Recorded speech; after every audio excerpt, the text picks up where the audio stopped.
There are moments, quiet, honest moments, when we look around at this life and can't help but wonder, what is all this suffering for? Why does it seem like the world itself is rigged against peace? Why do we stumble from one hardship to the next, holding on by a fraying thread of fleeting joys, only to be dragged back into the same ocean of discontent? What if this world, as it stands, is not some divine garden or a playground of purpose, but a prison? Not metaphorically, but in a deeply existential, lived sense. What if we are inmates serving a sentence none of us volunteered for? This isn't just philosophical despair. It's the sobering thought of Arthur Schopenhauer, the 19th century philosopher who dared to look life square in the eye and refused to blink. To Schopenhauer, suffering is not the exception, it's the rule. It is not pleasure we chase, but merely the silencing of pain. His worldview is dark, unapologetic, and hauntingly honest. And yet, within that darkness, he offers a hidden key, a radical shift in perception that reveals the power of compassion. Let us walk through this lens together, not to wallow in gloom, but to see clearly, and maybe, by the end, to feel something unexpected. A deeper connection to one another. Let's break it down. In Schopenhauer's vision, the world is like a prison, and we are all prisoners. It might sound like a pessimistic and hopeless worldview, but it's actually a perspective that holds a strange kind of wisdom. Unlike some religious or philosophical teachings that paint the world as a paradise or a playground for human flourishing, Schopenhauer's perspective is devoid of such illusions. He argued that existence is primarily about suffering, and that's the only constant we can rely on. The metaphor of the world as a prison is surprisingly apparent. After all, no one chooses to be born. Our birth is not an act of free will. It is an accident, thrust upon us without consent. We are not granted a say in our time, place, or the circumstances of our existence. We are imprisoned within the walls of time, held hostage by the relentless march of days that inevitably lead to our demise. The walls are drawn tighter every day, and while we may attempt to distract ourselves with fleeting pleasures, material possessions, relationships, achievements, none of these ever truly liberate us from the confinement of existence. Furthermore, Schopenhauer believed that within this prison, we find an unending cycle of suffering. He saw all living creatures as locked in a struggle for survival, driven by what he called the will to live. This will, an unquenchable force within all of us, pushes us to seek food, shelter, and procreation. It compels us to struggle against the forces of nature, against each other, and even against our own bodies as they age and decay. This will is what makes us endure, but it also creates endless conflict. We eat and are eaten, we live and are killed, we dominate and are dominated. It's a ceaseless cycle of pain and survival, and this, Schopenhauer argues, is what existence essentially is, a constant negotiation with suffering. The idea that life is a prison is not merely a poetic metaphor. Schopenhauer believed that our very being was a form of punishment. Why else, he asked, would we endure so much suffering if not for some kind of cosmic mistake or punishment? He went as far as to argue that if the world were to simply cease to exist, if life had never been brought into being in the first place, then there would be no pain, no death, no suffering. A world without life, according to Schopenhauer, might be better than one where suffering is inescapable. The universe, as we know it, would be far better off as an uninhabited, crystalline rock than a living, breathing hellscape full of anguish.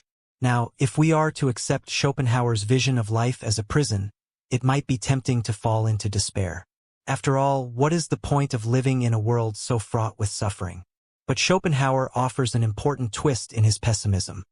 A twist that, ironically, might help us find solace in an otherwise bleak reality. Schopenhauer argued that pain is the only truly positive force in the universe. He saw pain as the driving force behind all human desires and actions. Every desire, every longing, and every attempt to escape discomfort stems from the fact that we are in pain, whether it's hunger, loneliness, or existential dread.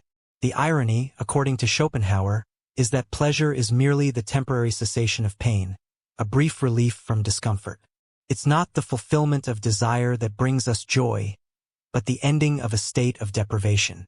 When we eat, we don't experience pleasure from the food itself, but from the relief it provides from hunger, an unpleasant state that we've long sought to escape.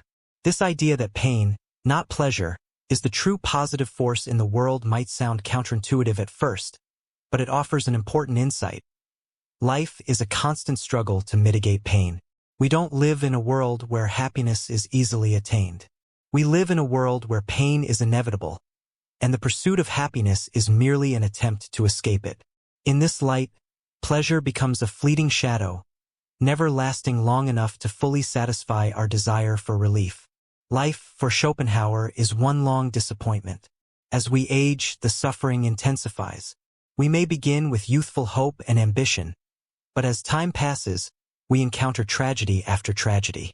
We lose loved ones, suffer physical pain, face failure, and watch as our once vibrant bodies decay. Even in our attempts to avoid suffering, through wealth, success, or distractions, we inevitably encounter the cold, unrelenting truth of mortality. And while we might try to find solace in accomplishments or possessions, Schopenhauer contends that such things can never offer lasting satisfaction. In fact, the fulfillment of one desire often leads only to the creation of another, perpetuating a never-ending cycle of dissatisfaction. But here's the interesting part. Schopenhauer's bleak outlook is not entirely without hope. He doesn't simply resign to despair and tell us to give up.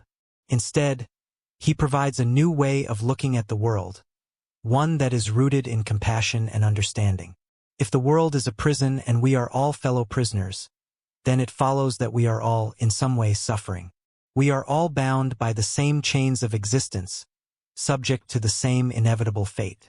We may have different experiences, different struggles, but we share a common humanity, a shared burden of existence.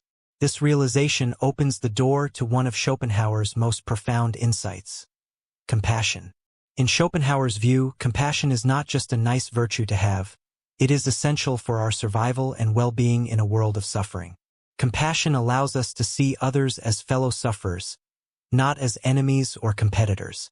When we view others through the lens of shared suffering, we can better understand their actions and reactions, even when they seem cruel or insensitive. After all, we are all trapped in the same existential prison, all facing the same trials, fears, and pain. In this way, compassion becomes a powerful antidote to the harshness of life. When we extend empathy toward others, we break down the walls of isolation that suffering often creates.